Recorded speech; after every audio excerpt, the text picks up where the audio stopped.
critical access to information, trying to understand who could access these critical repositories so they could invoke kind of a social engineering, leveraging these types of tools to go after spear phishing, some kind of communication to these types of QA or quality assurance type personnel, so they could essentially initiate attack towards them in a highly coordinated way to do a couple of things. Get the malware into the system. Leverage it by enabling them to go after and infect them by getting them go to a website. In this case, a Taiwanese website that eventually loaded down JavaScript code. That JavaScript code then enabled a JPEG disguised as a binary that eventually ran an executable. A very powerful, complex attack vector now that exploited a major vulnerability, but at the same time leveraged spear phishing as a major mechanism for doing so. Ultimately, ending up with opening up ports, SSL-like protocol ports to a command and control center that enabled long-term persistent threat observation on critical assets in the infrastructure. This went on for many, many months. Very, very difficult type attack vectors to resolve because it wasn't just the malware that was sitting on these endpoints. A combination of understanding the threat at the network, believing in many cases that dual-factor authentication into the network was enough. What was the reality here? Many of the source code control systems were wide open. Once they were in the network and were leveraging credentials of key employees in the company, they were able to observe for a long period of time. Why is that? The source code control systems, unencrypted traffic between client and server, basic username and password logins, very, very little capabilities for security once inside the network. Our most critical infrastructure assets weren't being protected. The ability to go in and have admin rights on a source code repository that essentially could turn off archiving and auditing on a critical asset and no one understood who changed what and what lines of source code? Pretty interesting attack vector. So we're seeing new types of threats occurring. Combinations of the Korean 4th of July attack, combinations of Aurora, are really creating new ways that we have to think about solving things. We have to advance our technology. We have to think at each step of these attacks what to do, what to look for, and how to be smarter about the problems we're seeing. Thinking about step one, how do we understand where this vulnerability could exist? With now more than 100 companies affected by this alone, we are seeing and learning that we have to understand the vulnerability in our enterprise, the risk to that vulnerability, and very quickly be able to react to it. So technologies like vulnerability management, risk advising, the ability to understand web security through the Internet Explorer are critical in that first step to block it. We had to educate these technologies from the cloud. Same with step two. How do we begin to understand as a JPEG got loaded, how to block it, how to prevent that from occurring?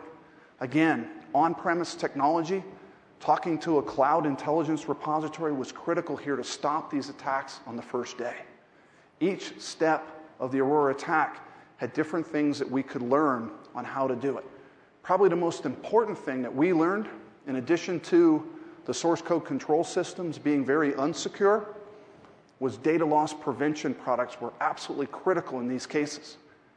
How do we make sure through the network and through the host that we had policies in place, not just for credit card numbers, PII-type data or PCI-type data, but really for our most critical assets, source code, confidential data assets, trying to make sure we've classified them and could do blocking and detecting at the protocols through the gateways to make sure nothing could leave if we had an APT inside the organization.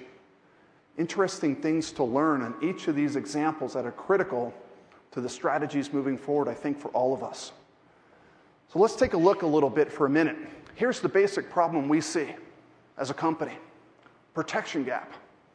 We know this through antivirus product, blacklisting products. We have to fix this gap.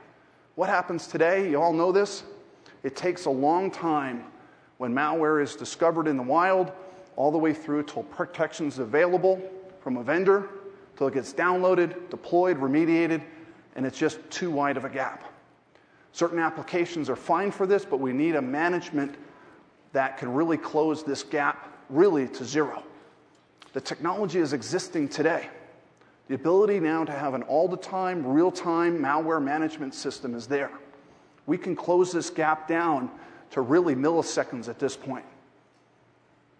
When we think about our strategy at McAfee, here's what we're trying to do.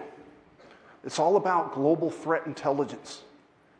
We are really focused 100% on one major problem at this point: how to have the smartest intelligence repository in the cloud.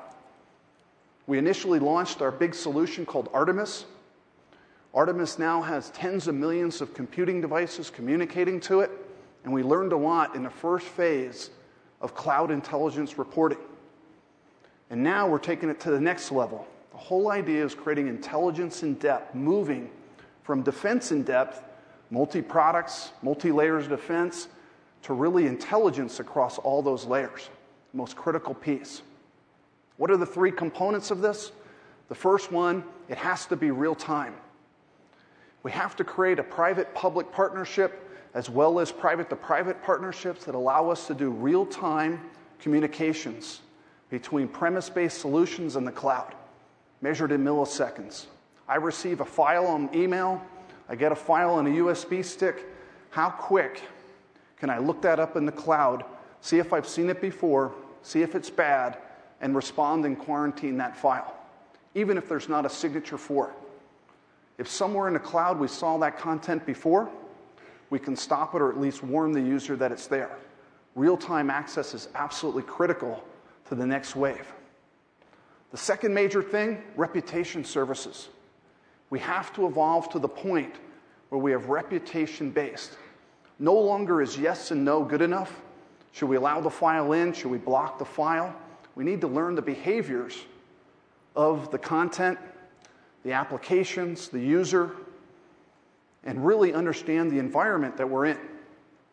How do we understand that that IP address, the 211 Korean IP address, was very bad address? How do we understand how to make sure that we can create a reputation to that was a very high-risk reputation for a URL address? Real-time and reputational. And the last component that's key, in our opinion, is it cuts across vectors. It's interlocked. Trying to create this intelligence as a service. Intelligence in the cloud service so that we can drive it to every vector across your enterprise. That vector could be an ATM machine, a point-of-sale register. That vector could be a PC, a mobile phone, an appliance. Anything that allows us to communicate to that device and interlock it and do it across the whole enterprise quickly and efficiently. So if somebody asks me, what are we trying to build at McAfee? There it is. A very powerful, real-time, back-end, reputational system that is very interlocked with everything that we do. Let's take a minute and look. Here's the major problem we keep seeing. This past year, how did many of these exploits occur? We had lots of layers of defense. Defense in depth has been our strategy for some time. But the point products weren't communicating. There was no interoperability between them. The email filter didn't talk to the web filter, didn't talk to the firewall, didn't talk to the endpoint, didn't talk to the risk management score, and we couldn't solve problems. The attacks that we are going to see in 2010 need to be solved by integrating these technologies together. Has to happen, just absolutely has to happen. Or we will find holes in our architecture everywhere, and we are. So the key here is to really create an architecture that allows us to create single agents integrated across the wide family of features and functions, things like blacklisting, whitelisting, encryption, data loss prevention, host intrusion, network admission controls, forensics. It could be any number of features packed into an agent that can communicate together and cooperate together. This is a critical component. That agent should be everywhere, on every type of device.